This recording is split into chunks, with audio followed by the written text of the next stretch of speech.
Welcome.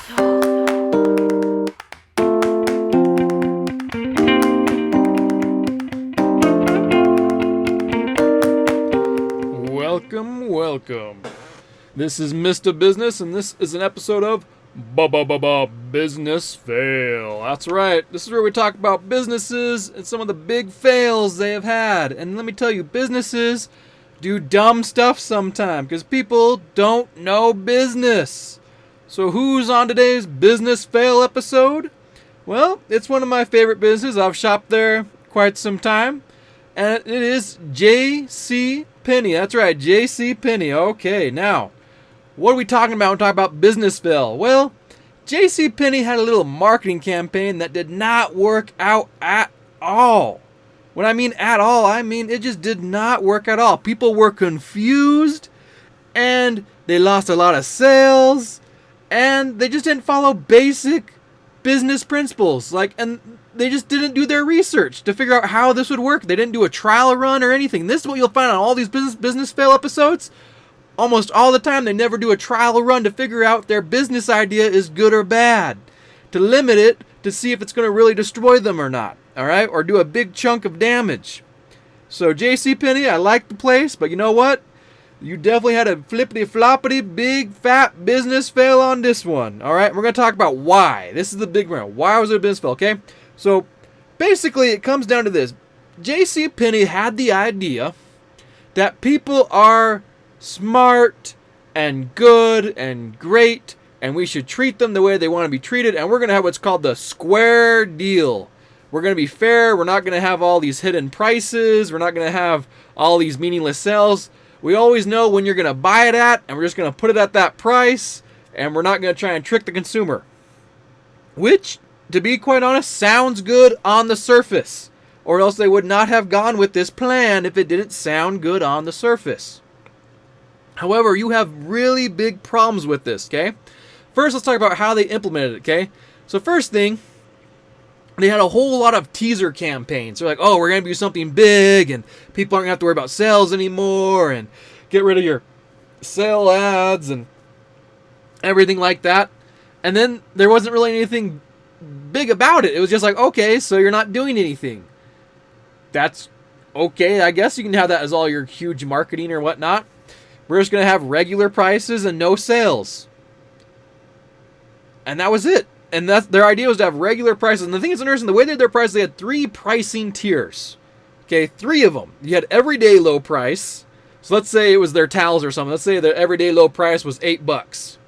Then if it was towel month or something, they had a monthly price for some items, and maybe that took it to $7 or something. And also, I have to say, they never did the 3. There's no 99 in there. It's always 8 or 7 or 3. And we'll talk about that later, how that kind of messes up their campaign a bit. But they wanted to seem real fair, and like we're just going to tell you right now, it's $8 or $7. And then they had, this was the crazy one, clearance, where it's every other Friday on certain items. And so unless you just happen to be in there on that Friday, you're not going to be able to get the clearance items you want. It's not going to be a clearance rack to go find what you need, and it just doesn't work. And so it all came down to this, okay? They had all these squares, and they're like, okay, instead of trying to do a weekly sell, we're going to do a monthly sell. But when they advertised for their months or whatnot, they're like, oh, look, come into JcPenny for on this month, and you can come in when you want. There's no need to come in because the sale is the entire month. So there was no urgency ever created. In addition, they abandoned the 99-cent thing on price tags. And people say, well, that's a good thing. I'm like, on the surface it is. The problem is, when we're actually looking at prices, the 99-cent thing helps distract us, whether it's $2.99 or $3.99. It's just, they do it because it's psychologically proven that our mind likes to simplify things and then kind of gets rid of the $9.99. And we just, because it's more information for our brain to handle and to convert, we don't focus on the price as much. But if the price is simple, then our brain focuses more on the price. And so that's really what they found out with, as far as the psychologically, as far as the $2.99 and things like that, is that the 99, yes, we know $2.99 is $3, but our mind will focus on it less because it's complex. If it's simple, our mind will focus on it, and then we're focusing more on the cost, less on the product, we're less likely to buy. It's just psychologically, that's why we do it in America.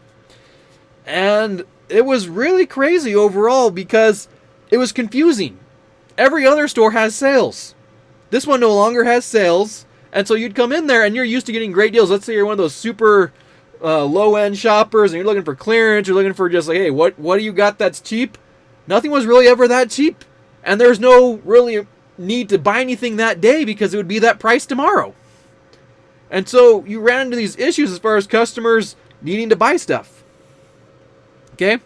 And it was really, really odd because customers wanted deals. And that's the other thing I talk about when it talks about the feel of the deal, okay? Let's say you have a pair of jeans for like 20 bucks, okay? I know it's a $20 pair of jeans. You know it's a $20 pair of jeans. But if they mark it at 50 and I buy it at $20, I feel like I got a deal even though I know I probably didn't, okay? It's just, I feel that way. People need to feel like they were successful. They need to feel like they're getting more than what they pay for.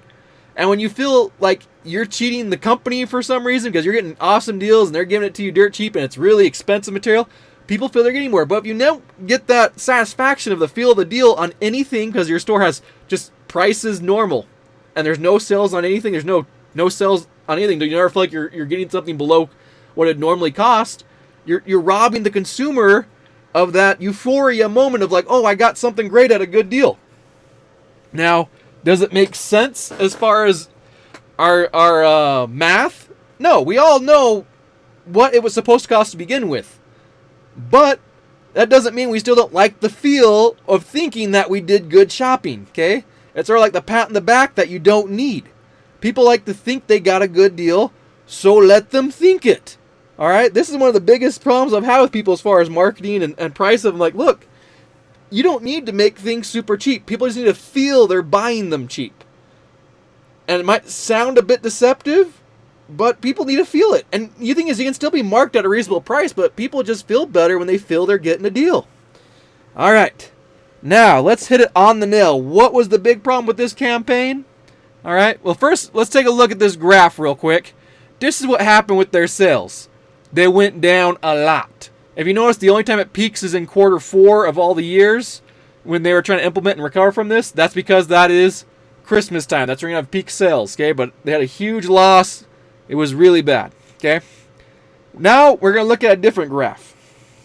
This graph is a price discrimination graph, okay?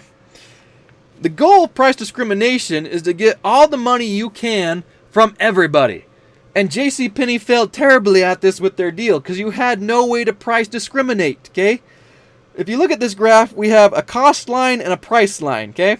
Right now, on this specific item, it's a $20 item. And only Jared, Jeremy, and Sam are buying this item, okay? That means we're not getting money from Matt, Lee, Mandy, and Amy, who we could have gotten money from, but the price isn't low enough, okay? And the problem is, when your store is open, people of all sorts of values are walking in every day, and you need to have ways to sell them the same types of products at different prices. Okay? You need to have tier pricing. But if your price is the same on every day, well, the problem is you're losing so much money on this graph. The other thing that's crazy too, when you look at, let's say, Jared, Jeremy, and Sam, yes, we're making a good $10 off of each one of them, but if we had a way to price them individually higher and make more money off of them, that has to do with price discrimination. And they didn't do it. There's no way to price discriminate. And the easiest way to price discriminate in retail is to give people coupons. The people that are the Amy, Mandy, Lee, and Matt who still find value in it, but will only get it if there's a coupon and then get a below cost or below what it normally would cost. And you want those people coming in with coupons. But Jared, Jeremy, and Sam probably don't care. They see plenty of value in it. You can get money from them anyway. And they had no price discrimination way to basically separate these categories of people. So rather than like, when you look at the graph, and I got them labeled as people, you could say, well, we have 10% of our customers are like Jared, 10% of them are like Jeremy, 10% of them are like Sam. And you can go through and figure out, well, how are we going to price discriminate these people? Retail, the easiest way we do it is we have a clearance rack in the back. So location, people are willing to, who see less value in the items, are willing to look through more of your odds and ends and willing to go to the back of the store rather than just picking up the fancy display one that's just up front, easy to find. Or else, you can price discriminate with coupons, people who don't find as much value in the product but With a coupon are willing to buy it, that's another way of price discrimination. And the third one would just be general sales. Hey, for 2 days or for a day, we have a sale. Come on in and get it. That's another way to price discriminate. JcPenny got rid of all of those price discrimination models, and it hurt them a lot. So, with this said, it sounded good. We're going to treat our customers like they're smart. But the problem is, you have different types of customers. And you need to charge your people who have high value as far as seeing the value in your products more. And the people who see less value in your products, you need to charge them less.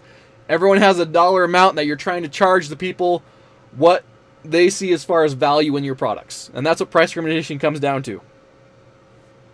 And the other thing also, when you look at this graph, you'll notice we have Jim, Bob, and Mark on the bottom of this graph. Yeah, Jim, Bob, and Mark, they're people you never want to market to or deal with. You just got to figure out there's a line of people. Those are people we don't deal with. And that's really it. That's the square deal from JcPenny. And it was a big flop. Let me know what you guys thought. This is one that's been in the news from when they had a huge flop on it. What were your experiences with it? How do you think they've recovered since then? And remember, this is Mr. Business. Thank you all for watching. This was a business fail episode. Take care.